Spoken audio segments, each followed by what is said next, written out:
Next past perfect. Past perfect देखो ध्यान से, पास्ट परफेक्ट जैसे प्रेजेंट परफेक्ट होता है बिल्कुल वैसे ही होता है, लेकिन बस पास्ट के लिए होता है और इसमें एक ही हेल्पिंग वर्ब होती है, तो कोई टेंशन ही नहीं कि ये लगानी है वो लगानी है, इसकी कोई टेंशन ही नहीं, ठीक है।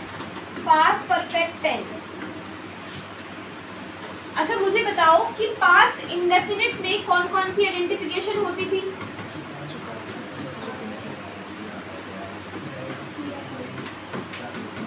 इसमें आपको कौन सी आइडेंटिफिकेशन लेनी है? वो सारी आइडेंटिफिकेशन लेनी है जो आपने इंडेफिनिट में ली थी, यानी past indefinite plus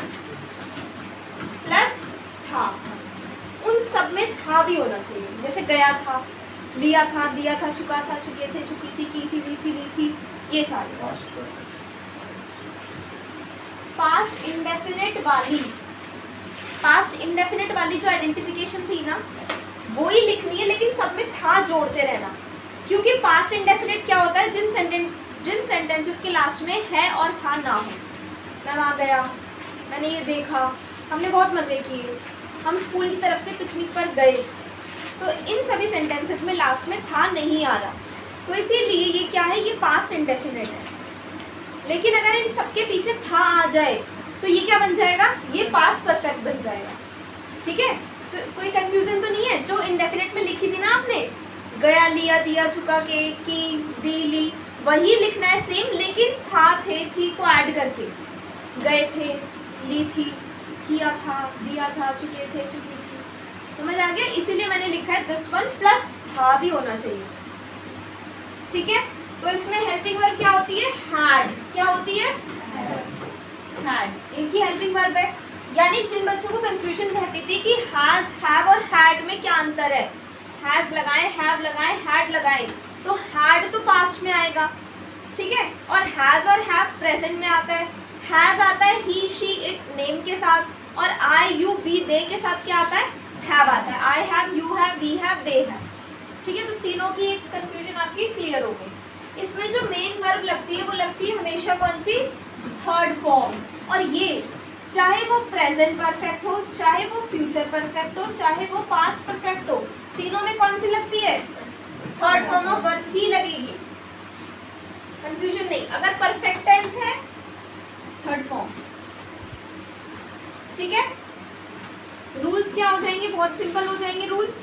for affirmative it will be subject plus had plus third form of verb and then object.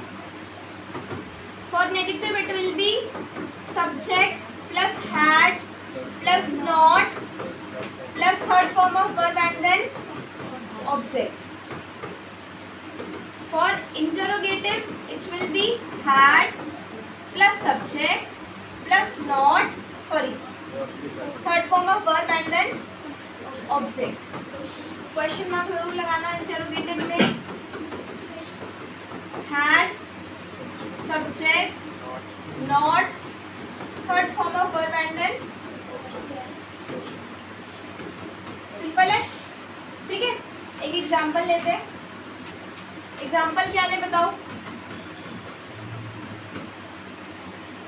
दो कोई एग्जाम्पल, परफेक्ट का एग्जाम्पल दो.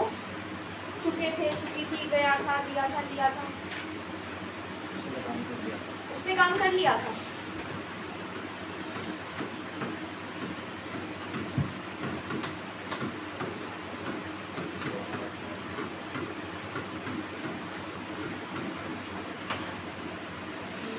उसमें मतलब ही, एक ही है ना, कोई या तो ही या शी, कुछ भी लगाओ. हैड करना,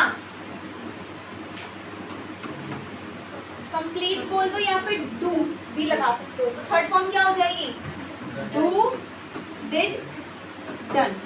थर्ड फॉर्म क्या हो जाएगी, done. So he had done his work. अगर मैं यहाँ पर शी लिखती तो she had done her work, ठीक है. तो his for boys and her for girls. कोई डाउट, सिंपल है. नेगेटिव में क्या हो जाएगा, he had not done his work. Had he done his work, had he not done his work. ठीक है, तो ये है पास्ट परफेक्ट टेंस, बिल्कुल सेम प्रेजेंट परफेक्ट की तरह है। उसमें क्या होता था, हैज, हैव, उसमें दो थी, तो उसमें मुझे देखना पड़ता है ही शी है तो मैं हैज लगाती।